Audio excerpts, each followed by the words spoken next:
Me llamo Lucía, tengo 27 años. Tras la muerte de mis padres, me quedé casi sin apoyo, así que decidí mudarme al sur de España. Aquí, en un pequeño pueblo costero, está la casa antigua de la familia de mi marido. Él está ahora en el extranjero por trabajo, así que el único que aceptó recibirme fue su hermano, Julián. Llegué en autobús bajo un calor que no cede ni siquiera en otoño. La maleta era pesada para arrastrarla por el empedrado. Julián me esperaba junto a una pick-up oscura. Me saludó brevemente y enseguida tomó mis cosas. En su voz no había ni alegría ni fastidio, más bien un sentido del deber. A mí me bastaba. Estaba exhausta y no quería dar explicaciones. La casa resultó ser más grande de lo que imaginaba. En cuanto las puertas chirriaron, sentí el frescor de las paredes gruesas. Dentro olía a cal y a cosas antiguas. En el pasillo, unas cuantas redes de pesca. En la cocina, cazuelas deslucidas por la sal y el tiempo. Julián me mostró una habitación en el segundo piso. La ventana daba directamente al mar. Dejé la maleta y entendí que a partir de ahora, ese lugar sería mi refugio, aunque fuera temporal. En el patio crecía un limonero retorcido. Junto al muro había un cobertizo con un candado colgante. Lo miré de reojo. Julián lo notó y dijo enseguida: «No entres ahí. Son cosas de mi padre». Su tono era tranquilo, pero categórico. Asentí en silencio. La primera tarde casi no hablamos. Preparé una cena sencilla con lo que encontré en los armarios: una tortilla y una ensalada de tomates. Julián comió y solo asintió. «Está bien». Comprendí que eso, en él, sustituía a un elogio. Para mí fue suficiente para sentir que había hecho algo correcto. Esa noche tardé mucho en dormirme. Me acosté en una cama limpia, pero ajena, escuchando el rumor del mar tras la ventana. Se arremolinaban pensamientos. Si había hecho bien en venir, si podría vivir allí. Para calmarme, le escribí a mi marido un mensaje breve: «Ya estoy aquí. Todo bien. Julián me ayuda». No llegó respuesta. Ahora él vive en otro mundo y con un ritmo completamente distinto. A la mañana siguiente me despertó el aroma del café. En la mesa había una taza y una nota breve: «El pan está en el armario. Vuelvo después de comer». Sonreí. Ese minimalismo en la comunicación incluso me daba seguridad. Hice tostadas, desayuné y salí hacia el mar. La costa parecía interminable.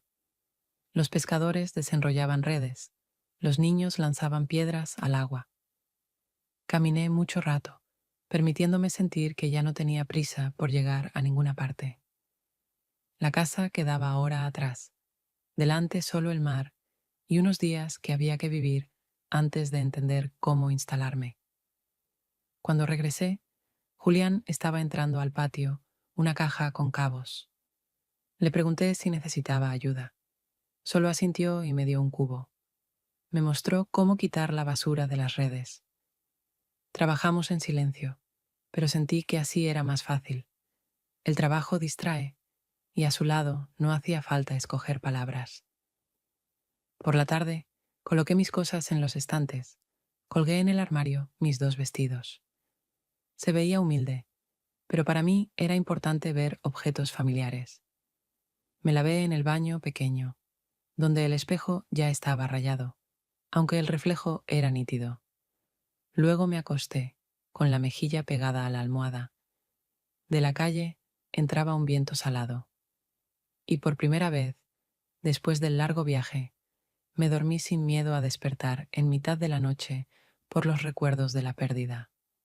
A la mañana siguiente, Julián volvió de la costa antes de que el sol alcanzara la altura suficiente para disolver el fresco de la madrugada, y cuando entró en el patio con un cubo de pescado, entendí que su día empezaba mucho antes que el mío, que estaba acostumbrado a despertarse con las primeras olas, ir al muelle, regresar con la carga y del mismo modo sereno, sin palabras, disponer la pesca sobre la mesa de madera junto al cobertizo. Sus movimientos eran precisos, como pulidos por los años, y cuando se lavaba las manos, bajo el grifo, noté cicatrices en los dedos, restos de viejos arañazos y cortes que hablaban de que el trabajo en el mar no perdona la imprudencia. Yo intentaba ajustar mi vida a ese nuevo ritmo. Durante el día me ocupaba de la casa, limpiaba las habitaciones, anotaba en una libreta los asuntos que debía resolver en breve, visitaba la tienda o la farmacia y luego caminaba largo rato por la orilla, permitiéndome quedar a solas con mis pensamientos, que a veces se desvanecían y a veces volvían con dolor y zozobra. El pueblo parecía tranquilo y acogedor, pero en su calma había algo inquietante.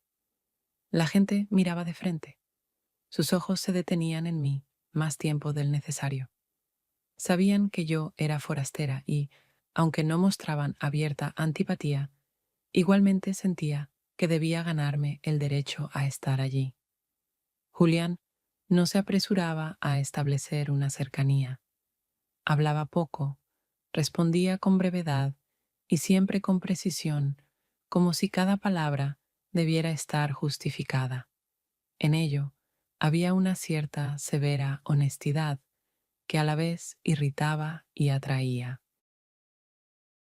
A veces, cuando yo volvía del mercado con bolsas, él me las quitaba sin decir gran cosa, y veía cómo en sus ojos, que solían parecer fríos, pasaba como un relámpago otra emoción, una especie de pregunta oculta a la que él mismo no quería buscar respuesta.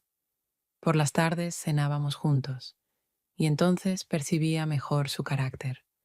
Podía sentarse casi callado, masticar lentamente un trozo de pan y tragar vino, pero de pronto, como si algo en él se desplazara, empezaba a contar cosas del mar, de las tormentas, de cómo una barca se hizo añicos contra las rocas el año pasado, de cómo los pescadores intentaron salvar a un compañero, de cómo a veces el agua se lleva más de lo que uno está dispuesto a dar.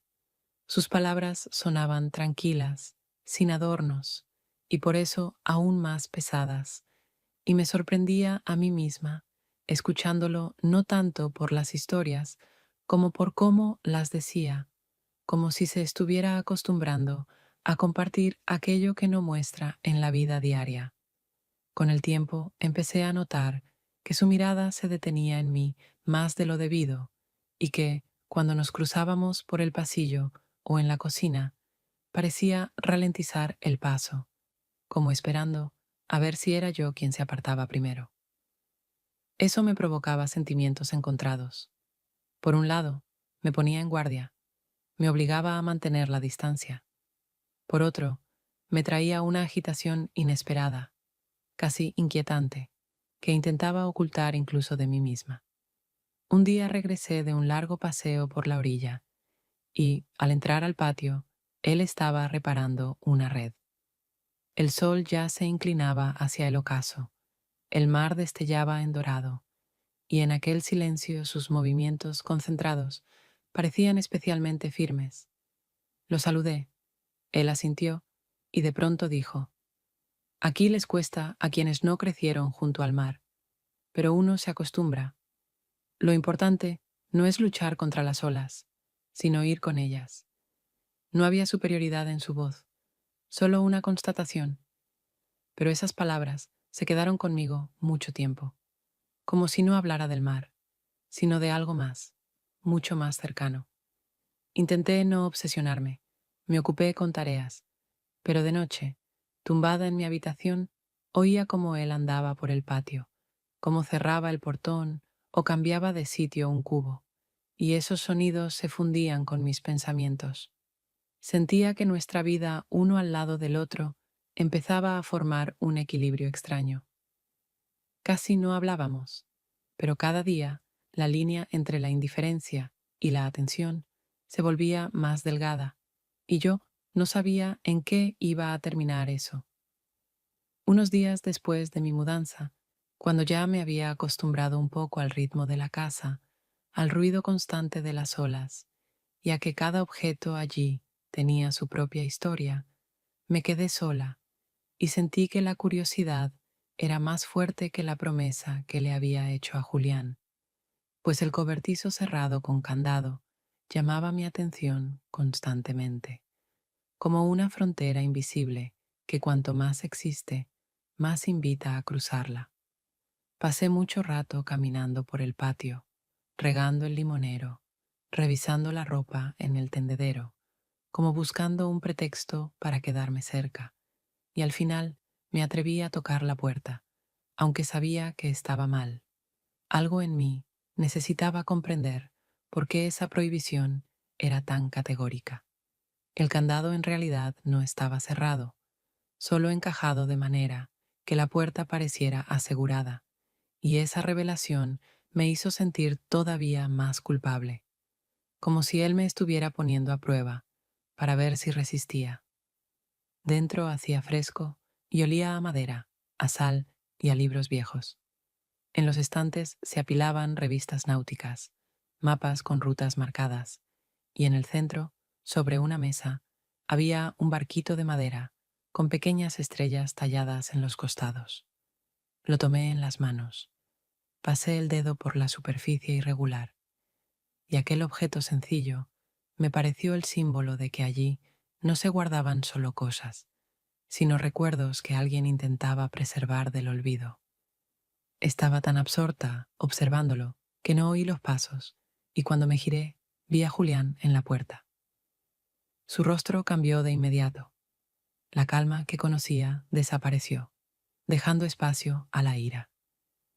Me preguntó bruscamente por qué estaba allí, por qué no había podido contenerme, por qué había violado una petición tan simple.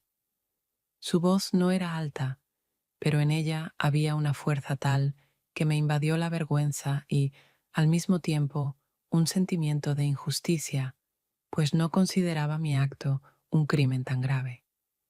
Le respondí que solo quería entender qué significaba para él ese cobertizo, que no tenía intención de llevarme nada. No escuchó mis explicaciones, como si supiera de antemano que ninguna palabra justificaría mi paso. Entre nosotros quedó suspendida una pausa, pesada y tensa, y sentía cómo mi corazón latía más rápido de lo habitual. Su mirada se clavaba en mí, y entonces, inesperadamente, dio un paso hacia adelante y rozó mis labios. Ese beso fue brusco, como una erupción de lo que llevaba mucho tiempo conteniendo, y a la vez desprotegido, porque en él se percibía no solo deseo, sino desesperación. Lo rechacé, me giré, tratando de recuperar el control, y le dije que eso no estaba bien, que no tenía derecho. Pero dentro de mí algo ya había cambiado. Sentía que ese beso había abierto una puerta que no podría cerrar tan fácilmente. No dijo nada más, solo retrocedió y salió al patio, dejándome a solas con el barquito en las manos. Lo devolví a su sitio, cerré la puerta, como si quisiera borrar el hecho mismo de haber entrado, pero la sensación de la frontera violada permaneció, y ahora sabía que nuestra relación ya no podría ser la misma que ayer. Cuando salí al patio, Julián estaba junto al limonero, fumando y mirando el mar. Su rostro era severo, pero en sus ojos vi algo más que enojo, una división interior que también reconocía en mí. Esa tarde casi no hablamos. Se sentó a la mesa, comió en silencio, yo recogí los platos, y aún en ese mutismo era evidente que entre nosotros había surgido algo nuevo, peligroso e irreversible. Intentaba convencerme de que había sido un accidente, que él se había dejado llevar por la emoción, y yo lo tomé demasiado en serio.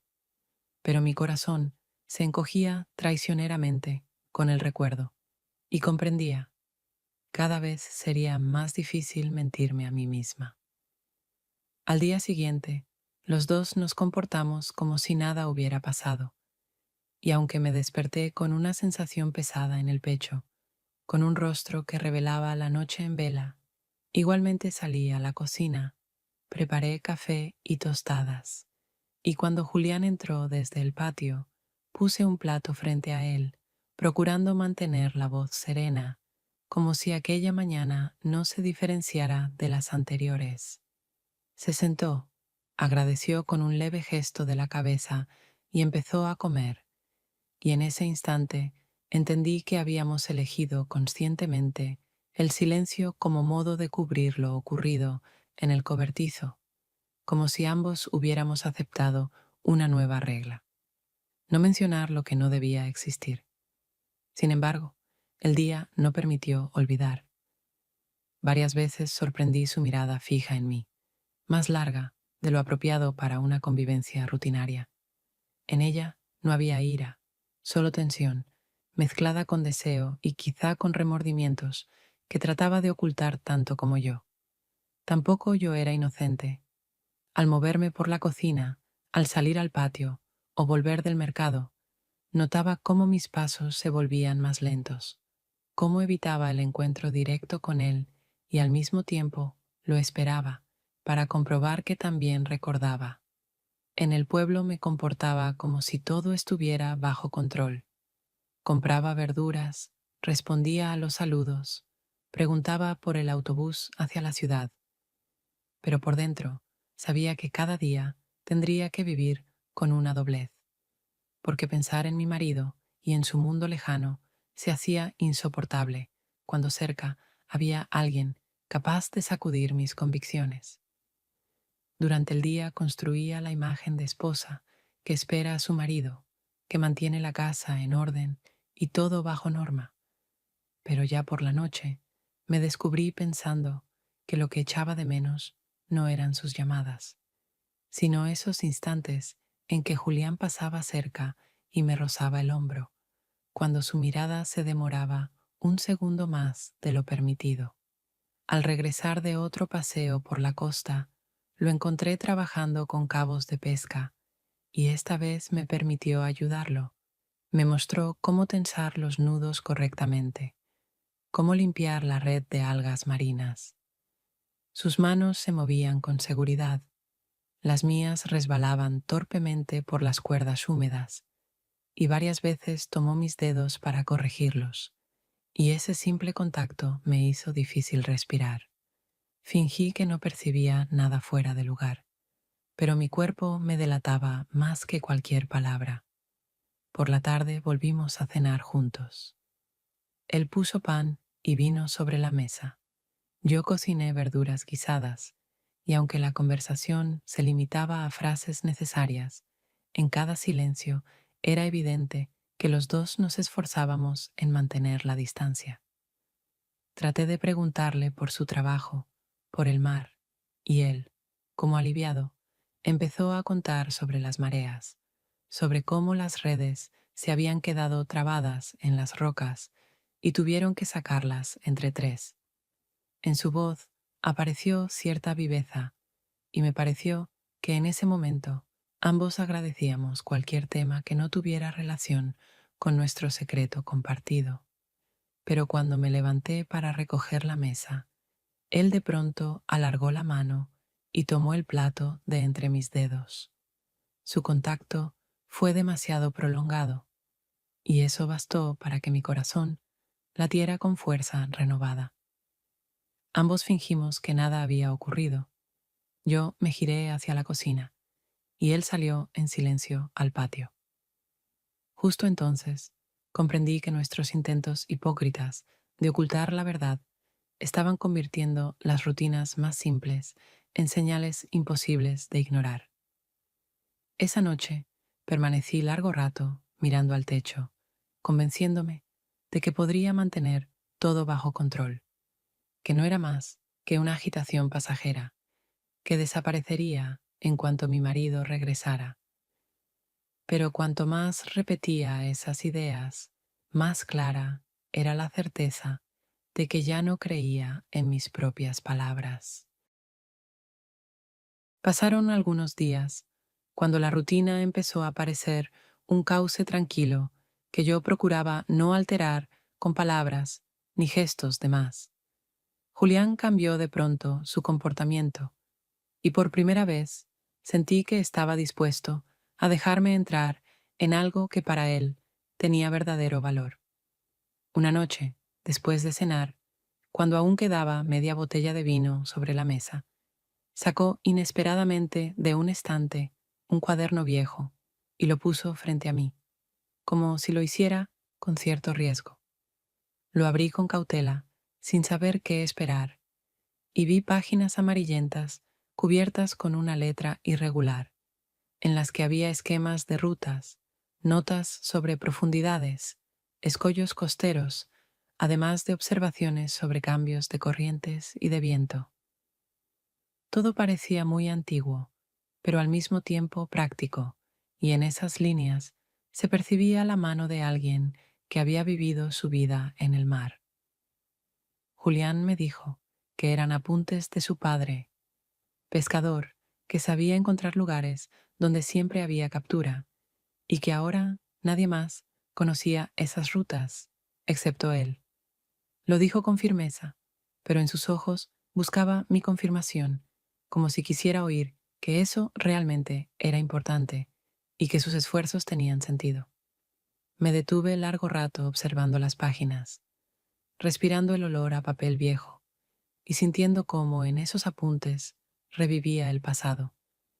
Y le dije que comprendía su deseo de conservarlo, que esas cosas desaparecen rápido si no se comparten. Entonces sonrió por primera vez desde que estaba allí, breve, casi imperceptible, pero sincero.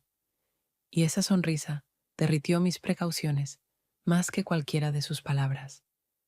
Nos quedamos sentados más tiempo de lo habitual. Me mostraba los esquemas, me explicaba cómo su padre les enseñaba a orientarse con las estrellas, a distinguir corrientes ocultas por cambios apenas visibles en las olas, y yo lo escuchaba con atención, porque en su relato no había solo técnica, sino la vida misma que él necesitaba preservar, aunque ya perteneciera al pasado. En cierto momento comprendí que me agradaba esa confianza, que me sentía parte de algo valioso, aunque sabía perfectamente que no tenía derecho a esa cercanía, porque cualquier apego hacia él me hacía culpable ante mi marido, que en la distancia confiaba en mí igual que Julián, ahora me confiaba los secretos de su familia. Al terminar, recogió el cuaderno, lo colocó de nuevo en el estante y me dijo en voz baja que quería que recordara. Todo lo que estaba escrito allí debía ser protegido, porque de otro modo desaparecería con él. Asentí, prometiendo en silencio, y en ese instante sentí lo duro que era llevar el peso de que me hubiera dado algo tan precioso mientras yo no podía ofrecer nada a cambio, salvo una presencia que en sí misma ya era una mentira. Esa noche me costó dormir. Recordaba su mirada, el tono firme de su voz y la necesidad de apoyo que se le notaba en los ojos, y comprendía que eso me desarmaba aún más. Cuanto más cálido se mostraba conmigo, más consciente era de mi culpa y de la trampa sin salida en la que me metía. Trataba de consolarme pensando que era solo un gesto ocasional, que me mostró el cuaderno porque necesitaba compartirlo con alguien, pero mi corazón no lo aceptaba. Me decía que entre nosotros se estaba formando una confianza que iba más allá de un simple lazo familiar. Cuando al fin me dormí, soñé con la costa dibujada en aquel cuaderno. Las olas cubrían los mapas, borraban la tinta, y yo corría a salvar las páginas, entendiendo que era imposible conservarlo todo, que algo se perdería inevitablemente. Me desperté aún de noche y permanecí largo rato sentada en la cama, escuchando los sonidos de la casa, sabiendo que, de ahora en adelante, cada conversación con él pesaría más que la simple rutina. Pasaron unos días más y ya casi me había convencido de que, después de lo ocurrido en el cobertizo, entre nosotros todo quedaría bajo control, que ambos habíamos sacado conclusiones y aprenderíamos a mantener la distancia. Pero aquella tarde, cuando el aire estaba denso de calor y el mar reflejaba la luz rojiza del atardecer, todo cambió tan bruscamente que no alcancé a darme cuenta en qué momento perdí la capacidad de mantener el equilibrio. Estaba recogiendo la ropa seca en el patio y casi sin querer volví a mirar el cobertizo cerrado, esa puerta tras la que quedaban aún los mapas, las revistas y aquel barquito de madera que no salía de mis pensamientos, porque cada vez que recordaba sus estrellas talladas, me invadía la sensación de un secreto ajeno que ya había rozado. Julián notó mi mirada y de inmediato, con brusquedad, soltó que no debía mirar allí, que con una vez bastaba para entender dónde estaba el límite. Sus palabras fueron ásperas, y yo, cansada de tanta tensión, le respondí con la misma dureza que no tenía de qué avergonzarme, que no había hecho nada grave. La discusión cobró fuerza con rapidez. Ambos alzamos la voz, como queriendo imponernos, y en un momento entendí que no discutíamos por el cobertizo ni por las cosas de su padre, sino por algo mucho más hondo, a lo que no me atrevía a poner nombre. Él también cayó de golpe, no porque me diera la razón, sino porque en sus ojos apareció algo inquietante, casi desesperado. Ese cambio fue tan repentino que apenas alcancé a inspirar antes de que diera un paso hacia mí. Sus manos me tocaron los hombros y me besó con una fuerza que no dejaba espacio a dudas ni explicaciones. Esta vez no lo rechacé. No encontré en mí la firmeza que había tenido en el cobertizo y me dejé responder, porque dentro de mí todo estaba dispuesto desde hacía tiempo a ceder a esa sensación. El beso fue largo, con más verdad que cualquier palabra, y al mismo tiempo tan peligroso que comprendí al instante. Había cruzado una frontera que nunca debía traspasar. Cuando nos separamos, él me miraba como buscando confirmación de que todo había sucedido de verdad, mientras en mí crecía una ola pesada de culpa, pues ese instante cambió para siempre no solo mi relación con él, sino conmigo misma. Me giré en silencio, intentando reunir mis pensamientos dispersos, pero las manos me temblaban y el corazón latía con tal fuerza que apenas podía respirar. Él no dijo nada más, solo se apartó y salió por la puerta del patio, dejándome allí, rodeada de ropa doblada y de un silencio interminable. Aquella noche permanecí mucho rato sentada en la cama, con el teléfono en la mano, como si quisiera escribirle a mi marido unas palabras sencillas que me devolvieran la estabilidad. Pero no llegaba ninguna frase, porque todo lo que podría escribir sería mentira, y la verdad no tenía fuerzas para pronunciarla. Dejé el teléfono sobre la mesa, sabiendo que desde ese día, cada jornada en aquella casa sería una prueba, y que mi vida había quedado partida en un antes y un después de un solo beso que no necesitaba justificación, porque en sí mismo era una condena. A la mañana siguiente desperté mucho antes de lo habitual, porque el sueño no había llegado en toda la noche, y cuando al fin salió el sol me sentía exhausta, como si hubiera vivido varios días seguidos sin descanso. Entonces decidí ducharme, aunque solía hacerlo por la tarde, porque quería lavar no solo el cansancio, sino también la huella del beso de ayer, que me mantenía prisionera de pensamientos contradictorios. El agua corría en hilos largos por mi cuerpo, y yo permanecía quieta, dejándola deslizarse por la piel, como si esperara que junto con esas gotas desaparecería la memoria de su contacto.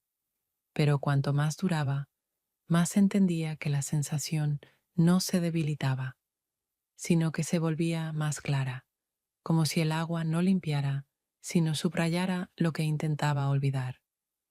En un momento cerré los ojos y el recuerdo me envolvió con nueva fuerza. Su acercamiento brusco, su mirada cargada de algo más que deseo, y comprendí que ya no había lugar en mi vida para explicaciones simples ni salidas fáciles. Me apoyé en la fría cerámica y sentí lágrimas mezclarse con el agua, sin saber si lloraba por haberme permitido la traición o porque esa traición era demasiado verdadera para negarla. En mi corazón no había rechazo, solo el dolor de intentar sostener dos verdades al mismo tiempo. Me repetía en susurros que era un error, que tenía la fuerza para poner fin, que bastaba un paso atrás para recuperar el equilibrio. Pero esas palabras sonaban huecas, porque el corazón, a pesar de todo, esperaba una continuación, y eso era lo más aterrador. Cuando salí del baño, la casa estaba demasiado silenciosa, y cada rincón me recordaba que yo ya no era la misma, que no podía mirar a Julián como antes, porque dentro de mí se había instalado algo que no podía borrar con simples tareas domésticas.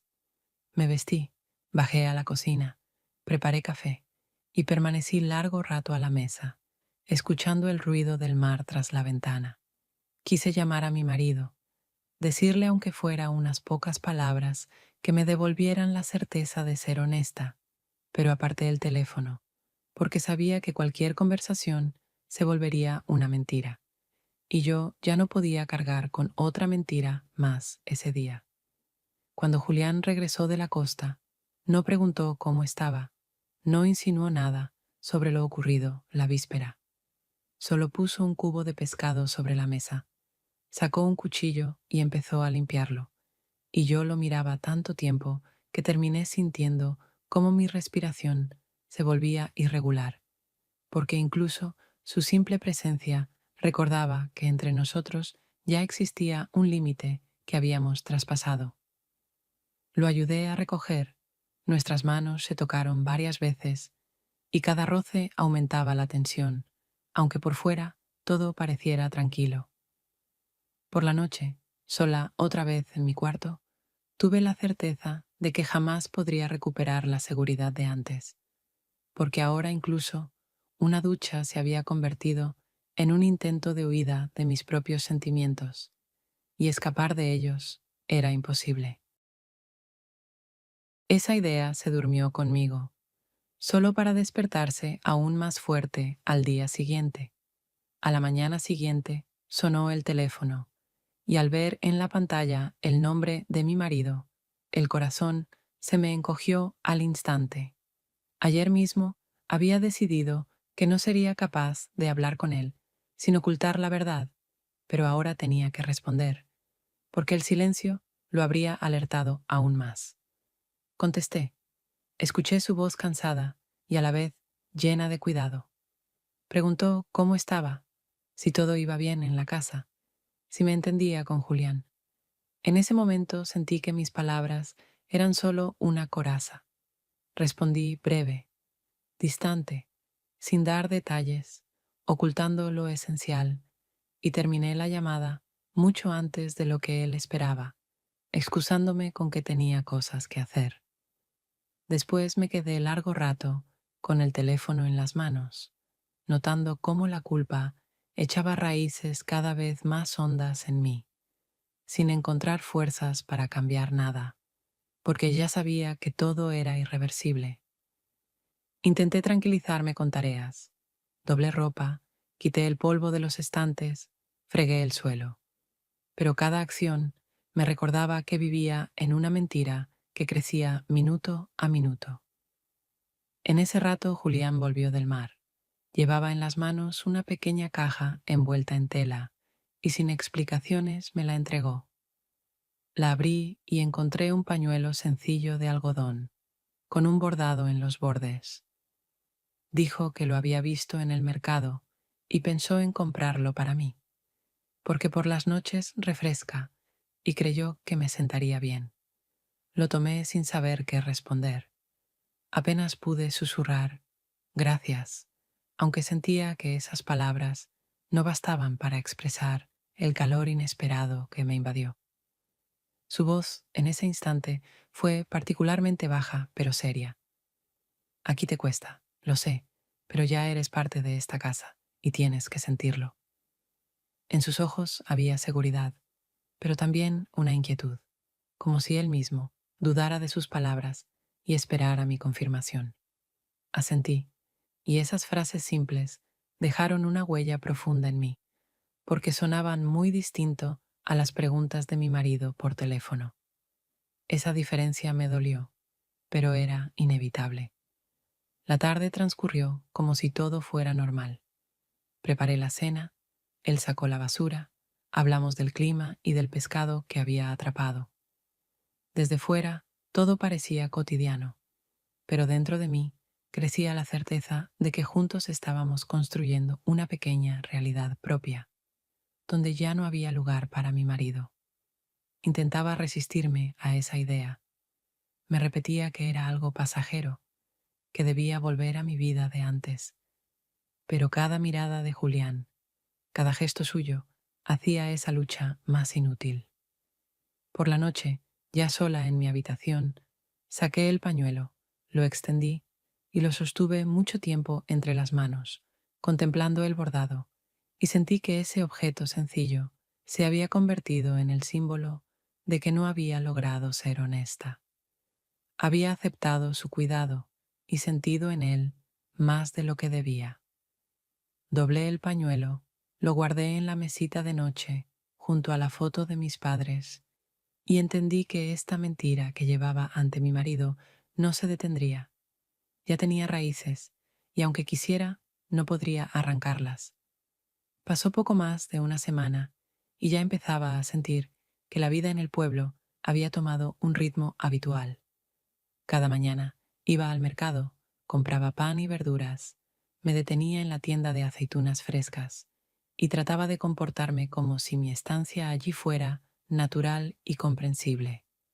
Pero justo entonces comprendí que cualquier gesto, cualquier cambio mínimo en mi conducta se convertía en tema de conversación, porque en un lugar así la gente observa con atención y las habladurías se propagan rápido, sobre todo cuando se trata de una mujer forastera que vive en la casa con un hombre que no es su marido. Las primeras insinuaciones las percibí en el mercado, cuando las mujeres junto al puesto, que antes apenas respondían a mi saludo, comenzaron a quedarse más tiempo mirándome. Sus palabras eran corrientes, pero en sus voces había una entonación que dejaba claro: ya habían oído algo. Yo seguía adelante fingiendo indiferencia, pero al escuchar risitas breves o susurros tras de mí, no podía dejar de sentir que mi cercanía con Julián se había vuelto su entretenimiento. Lo más difícil era que los rumores tenían base, aunque indirecta, porque nos habían visto varias veces juntos en la playa, caminando demasiado cerca, riéndome con él sin contenerme, buscando esa ligereza que me hacía olvidar la culpa. En esos momentos no pensaba que alguien pudiera observarnos y sacar conclusiones.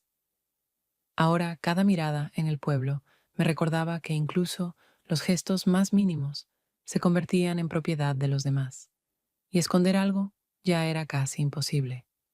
Notaba también la postura de Julián.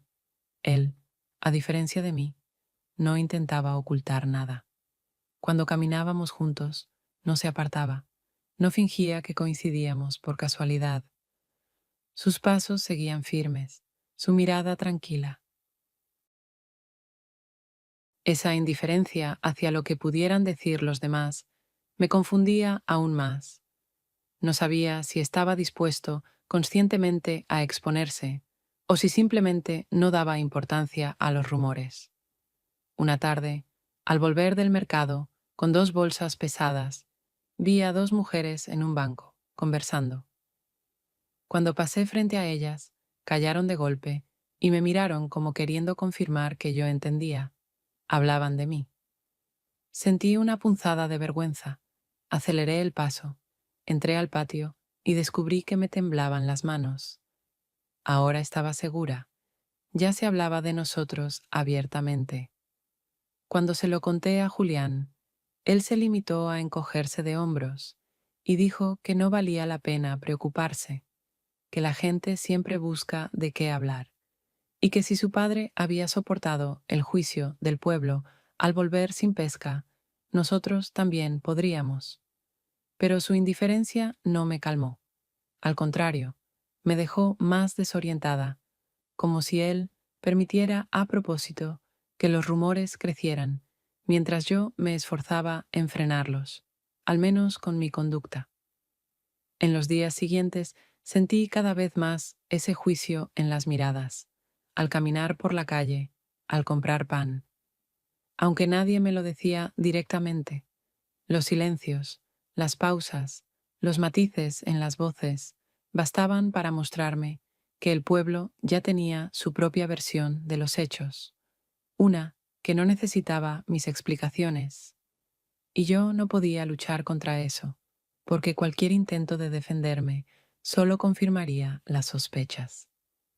Así que callaba, consciente de que mi silencio era también otra forma de mentira. Aquella tarde, cuando el sol se hundía en el horizonte y el aire se llenaba de la frescura que solo llega tras un día entero de calor, nos quedamos en la casa los dos solos.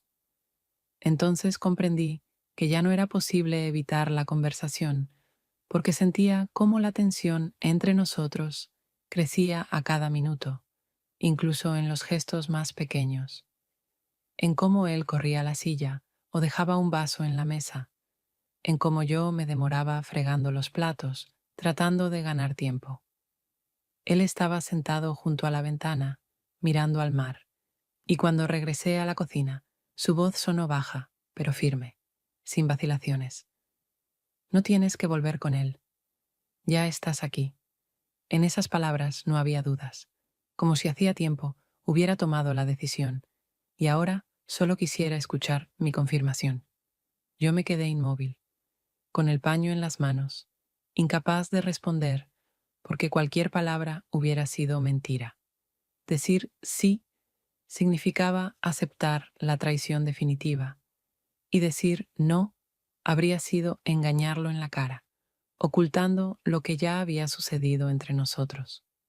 Se levantó, dio unos pasos hacia mí, y en sus ojos vi una resolución mezclada con desesperación, como alguien que lo arriesga todo en una sola jugada.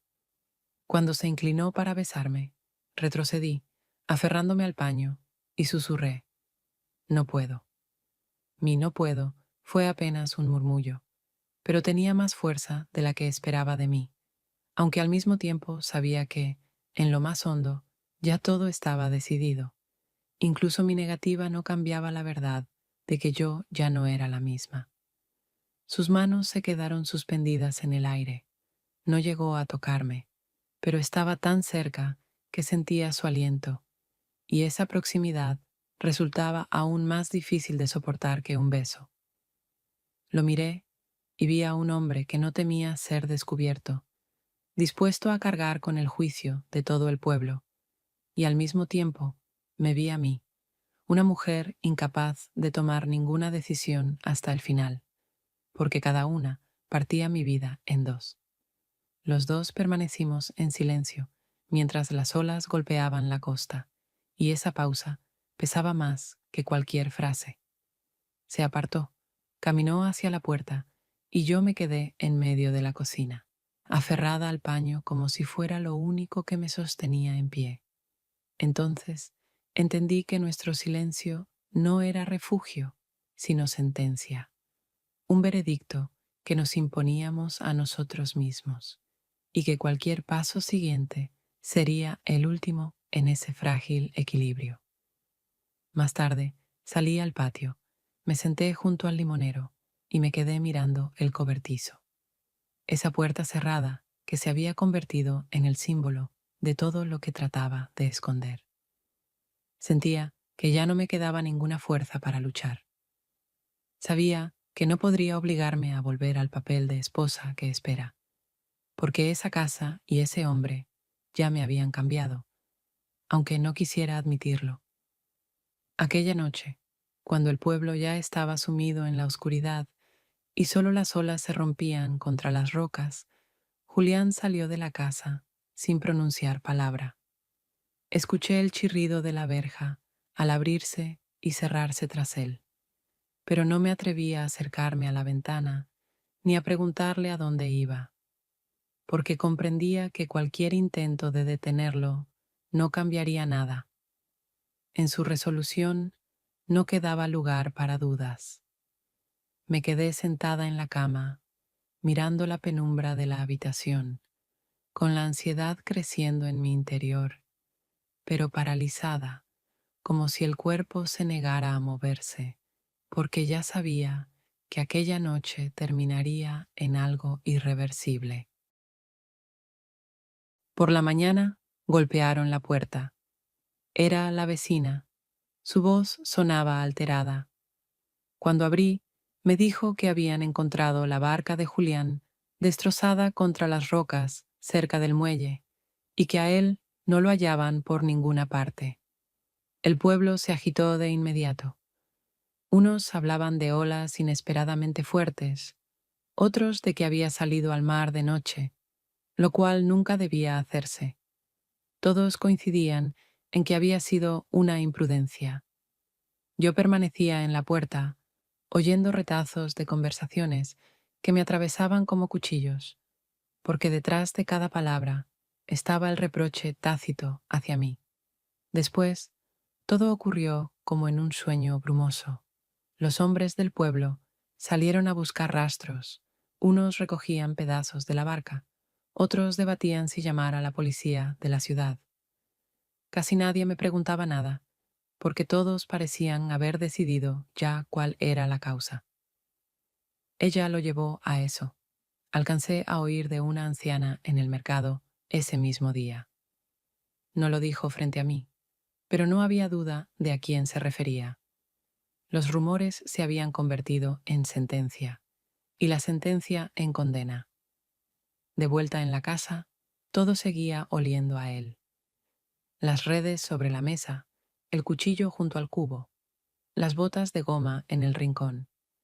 Miraba a esos objetos sabiendo que nunca volvería, que nuestras discusiones, silencios y roces habían quedado congelados en un pasado que ya no podía cambiar. En mi habitación encontré el barquito de madera con estrellas talladas, y al sostenerlo comprendí que se había convertido en el símbolo de una culpa que jamás podría borrar. Aquel barquito, tan inocente en apariencia, ahora me recordaba cada paso que nos había llevado hasta ese punto. La prohibición que rompí, su ira, el primer beso, mi incapacidad de decir la verdad y de poner límites. Sentía que no tenía en mis manos un trozo de madera, sino la prueba de que había perdido el control de mi vida. El pueblo siguió con su rutina.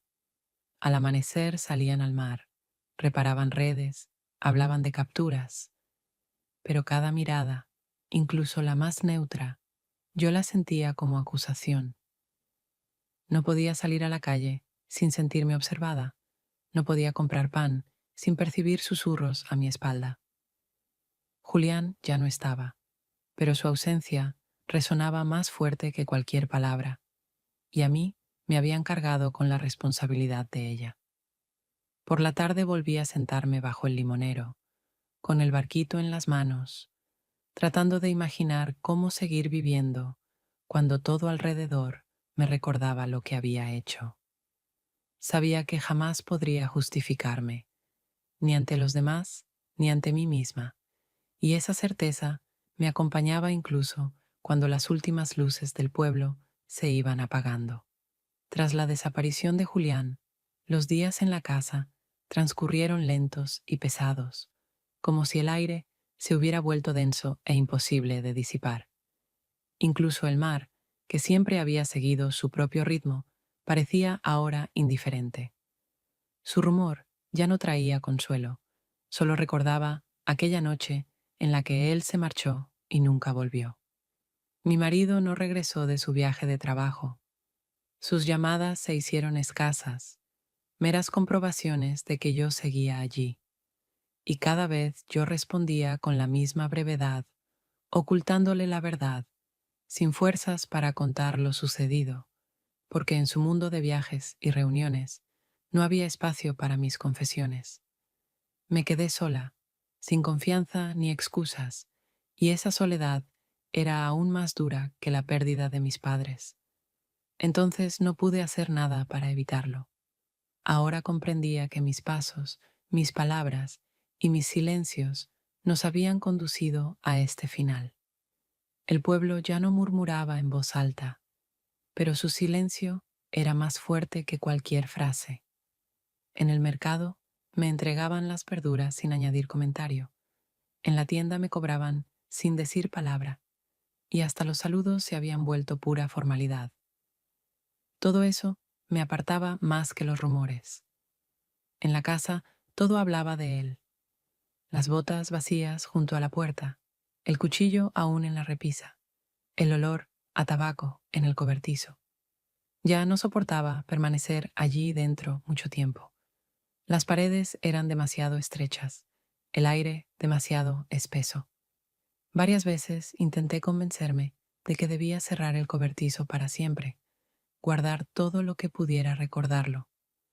Pero cada vez que tomaba entre las manos el barquito de madera con estrellas talladas, entendía que no era capaz. Se había convertido en símbolo no solo de su vida, sino también de mi culpa, imposible de borrar. Volví a quedarme bajo la ducha largos minutos, inmóvil, dejando que el agua corriera por mi piel. Pero esta vez ya no intentaba limpiar nada, ni repetirme que podría comenzar de nuevo. Sabía que ningún agua borraría las huellas dentro de mí. Permití que las gotas cayeran y comprendí que mi vida estaba definitivamente dividida y que aquellos momentos con Julián permanecerían para siempre, incluso si yo lo rechazaba. Ya no me decía que había sido un error, ya no buscaba palabras de consuelo. Entendía que no había justificaciones, solo quedaba el hecho de haber perdido la capacidad de ser sincera. Nada de lo ocurrido podía deshacerse. Lo único posible era seguir viviendo con la certeza de una culpa que nunca se borraría y de una pérdida que siempre volvería a recordarse.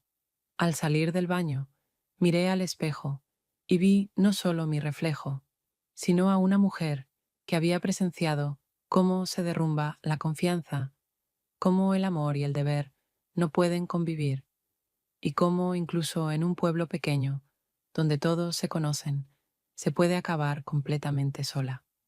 Supe que era el final, no ruidoso ni dramático, sino callado e invisible para los demás, pero para mí, definitivo.